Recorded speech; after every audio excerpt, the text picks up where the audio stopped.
All right, welcome. I'm glad that I could do this a little bit late, but I'm glad that at least I'm getting the opportunity to do this, and I do pray it's a blessing for you. Very awesome, important lesson. Jesus' patience with his disciples, which lets us know that once we start this journey with Jesus, we don't have to expect. Um, well, it's not that we don't have to expect; it's that we can expect trials, temptations, and at times us not making the choices that we wish we would. In this week, we've studied Peter, one of my favorite characters, and of course, something very well known about Peter's failure when Peter denied Jesus 3 times. Great story of a man going through a lot of pain and heartache, and uh, his life changed. I don't know if you caught this. His life changed not when he got information, but when he experienced the love of God in his life, and that's when he experienced healing, transformation, etc. That's a very good story, very tender, and that's why Peter changed as well when he began to realize how Jesus had healed him. On Monday, they have three stories that Peter would have experienced as he was following Jesus everywhere he went.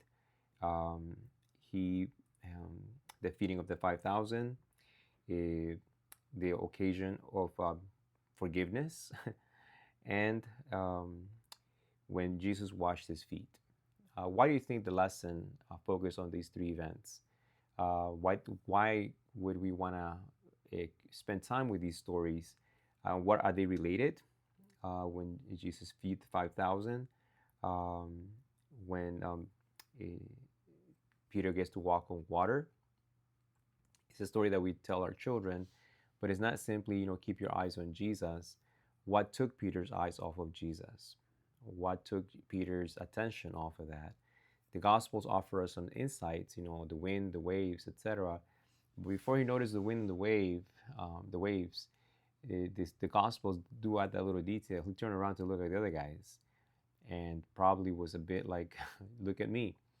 And that's what took his eyes off Jesus. Once he took his eyes off of Jesus and started looking at the fellow apostles, that's when he began to notice the other things he had not noticed when he was looking to Jesus and he was able to be sustained.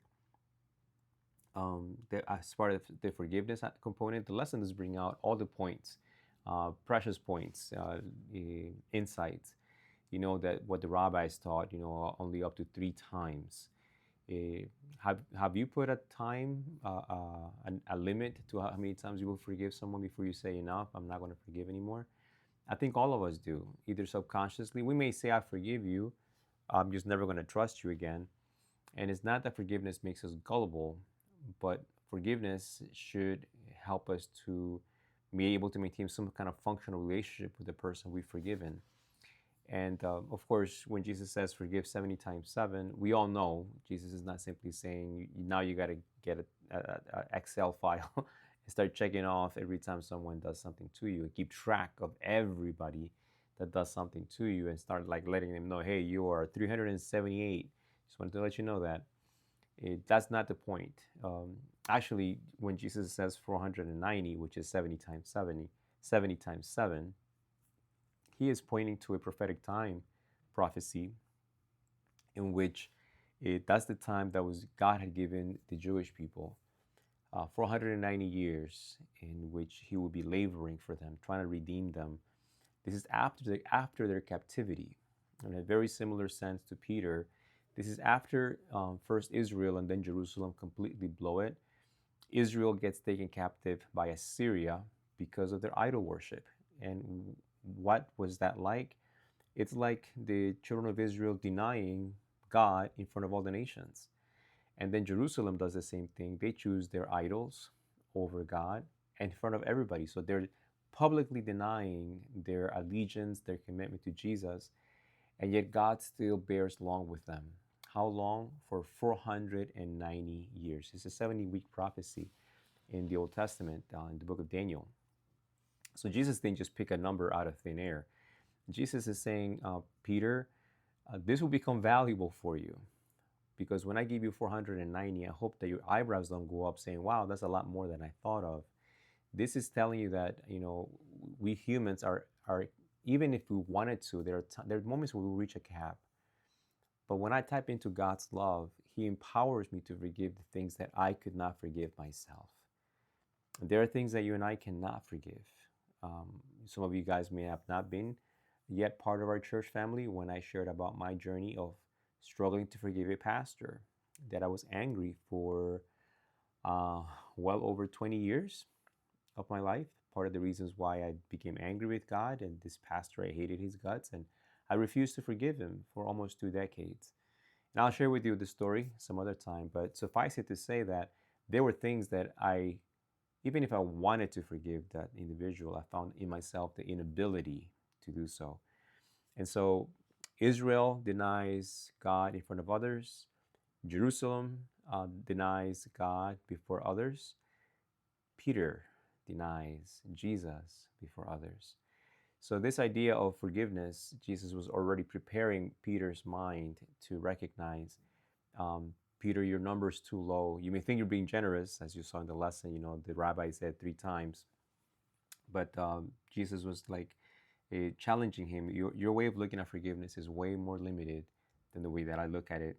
And it is offered to heal broken relationships. Forgiveness is not simply to let people go off and do their thing. The ultimate goal of forgiveness is to have a relationship healed, which is foot washing. You know, our church family will be experiencing that today. Some of us never have had that experience. John 17, if you want to read more about it, you can read it in that chapter. And I think it's 17 or 13. Forgive the pastor. um, but the point of that experience, Jesus says, I have given you an example that you should do as I have done. And it's called the ordinance of humility.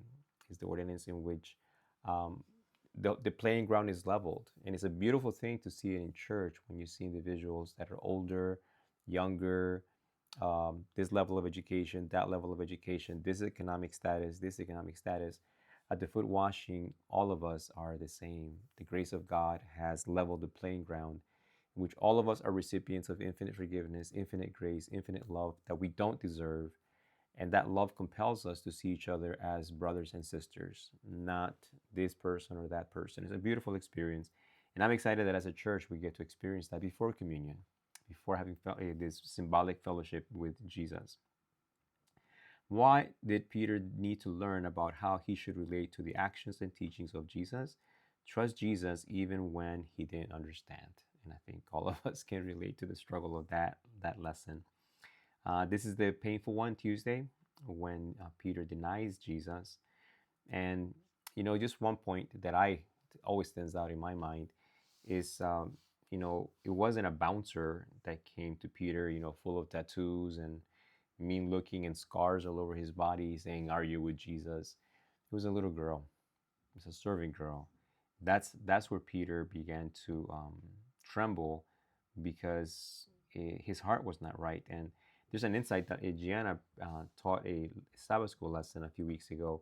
And this insight came to us as we were reviewing this material, is that long before Peter denies Jesus verbally, where was Peter when he said those things? He was by the fire. Who else was by the fire?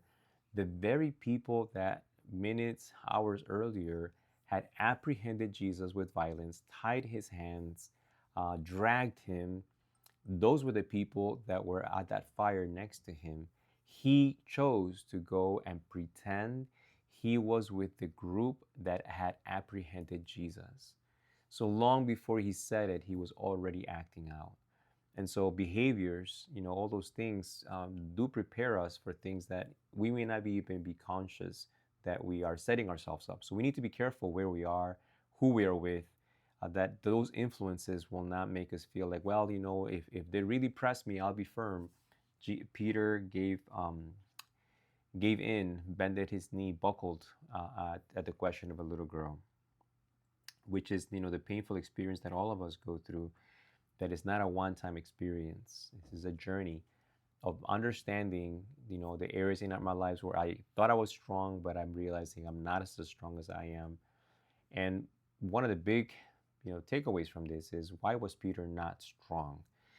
Did Peter need to go through this painful experience to come to recognize his weakness? Again, when Gianna and our family, we have discussions about this insight came up.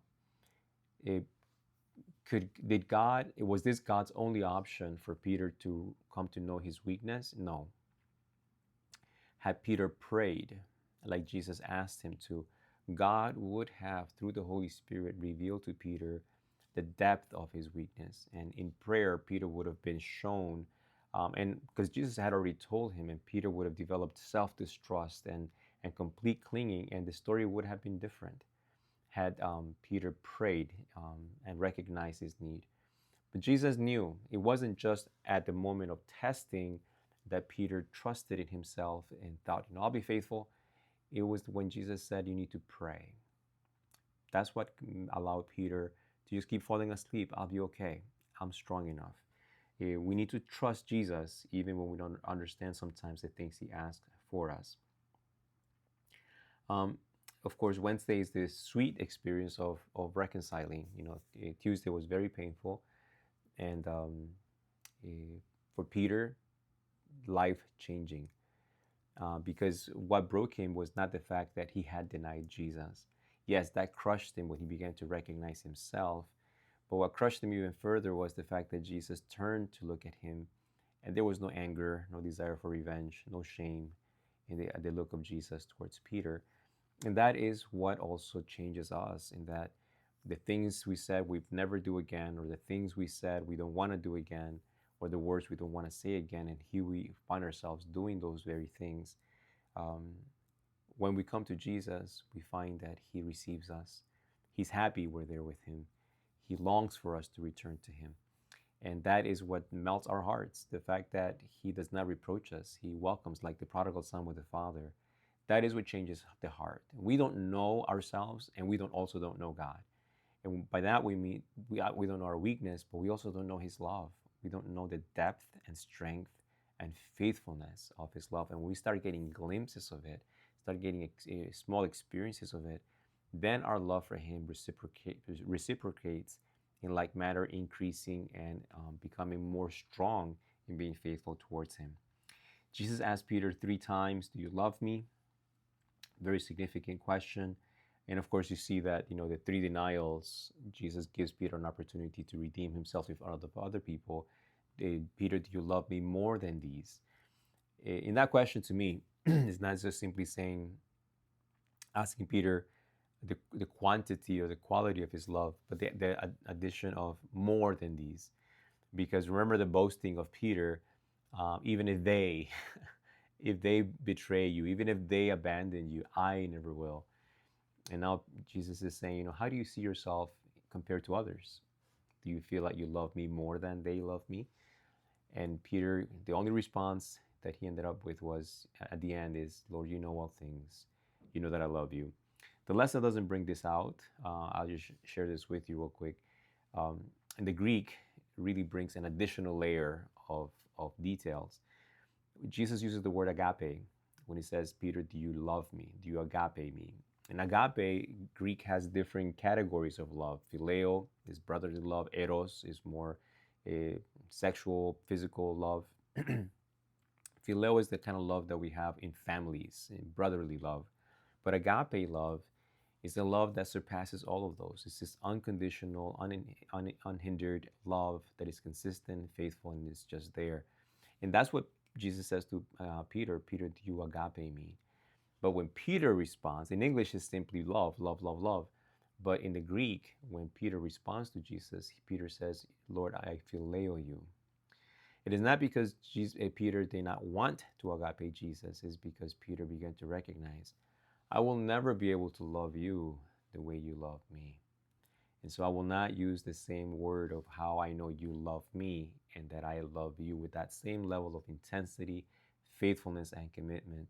And that's Jesus' love for you and me as well. It is not like yours or mine. We're very much conditional, even though we don't realize it at times. Our love is extremely conditional. And that is a growing process. This is a beautiful lesson that invites us to grow, to not get discouraged when we find ourselves losing our temper or doing things, or all the things that we've learned and things that we've inherited from our parents. Jesus knows those things. And his love for you is not that it doesn't increase, is that Jesus could never love you more than he loves you right now. And it's because he loves you with everything. He's always loved you like that. And even hearing those words, it might move us, but we don't really understand what those words mean. And that's the life journey. That's the joy of this life journey, is understanding truly how much God loves each of us. That was Wednesday. On Thursday, the power of economics. When this transition takes place with Peter, Peter, we see the change. He is a leader, but not because he's boasting, but rather because he's humble and he recognizes he needs power, he needs guidance. But he's still St. Peter. His temperament, his personality is still there, but sanctified. Now the love of Christ has tempered. He's not boastful. He is not looking down on other people because he looks up to Jesus. He no longer is able to look down on other human beings, especially his colleagues. The 11. He preaches a sermon, people are converted, and Peter is not boasting or hoping people give him a high five.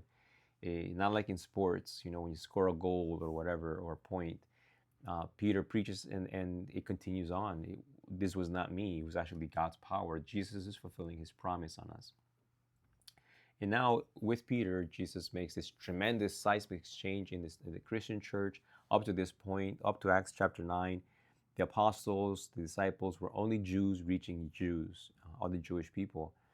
But in Acts chapter 9, Jesus makes this final transition for the church, in that we will not only preach and reach Jews, now we're going to start with Gentiles. It is a beautiful transition in which the questions with Jesus, Peter, when Jesus asks Peter those three questions, the answer of Jesus gets fulfilled in Acts when he said, feed my lamb, feed my sheep, feed my sheep. Is a beautiful, heart-melting statement of Jesus. Jesus doesn't simply say, all right, I'll forgive you, but you're not going to be with me anymore. Go home, go back to fishing. We're good, but I just don't think you're cut out to be for. No. When Peter says, Lord, I love you, feed my lambs. Lord, I love you, feed my sheep. Lord, you know all things. You know that I phileo you. Now Jesus knew there was this self-distrust, even in how much Peter could love Jesus. And now he was safe, actually. This was the Peter he'd been waiting for. And now this Peter that has been changed. So, we may feel so unqualified and think, Lord, why would you even call someone like me? So broken, so messed up. And Jesus is like, precisely, because everyone else is too. And you'll be able to testify from your own life how my grace has healed and is healing you. And you are growing. And others will take courage in knowing that, like Peter, you may have denied me before your family members. You may have denied me before your coworkers. You may have denied me before the world or the church. And yet, when you come to recognize that reality about yourself, and you come to me with contrition and repentance, you know that I will not just simply forgive you, but invite you to be part of my mission. And that's what Jesus kept saying, feed my lamb, feed my sheep, is the call that I've given you has not gone away. In fact, in some great degree, the call of Jesus keeps us close to Jesus. It should, at least. It should make me realize that I'm not just called to sit in a building in a pew every Sabbath. I hope you know that too. I think all of us know that. Jesus is calling all of us to be missionaries, to be ambassadors to other people. And the people Jesus wants to send are the people that have and are learning. This is not like you pass the exam and you're done, you never have to look at it again. In this aspect of growing, we are continually having to recognize how much I need Jesus and yet how much I trust myself. And when I do trust myself, that's when things go south, when I discovered that about myself, and I'm like, Lord, I tried that. I was not leaning on you. I did not prepare my heart. I did not sense my need of prayer. I've shared with you openly how I pastored in previous church district with all the knowledge from seminary, with all the things that I knew and all the tools and blah, blah, blah.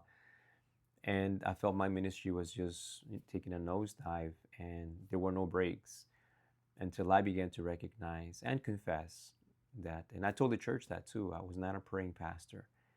And in fact, this coming Sunday, Monday, and Tuesday, I will be in Campo Salvo for a full day of prayer and fasting. It was that experience that showed me my weakness, that showed me how much self-confidence I had, how much trust in the techniques and the this and the that and whatever.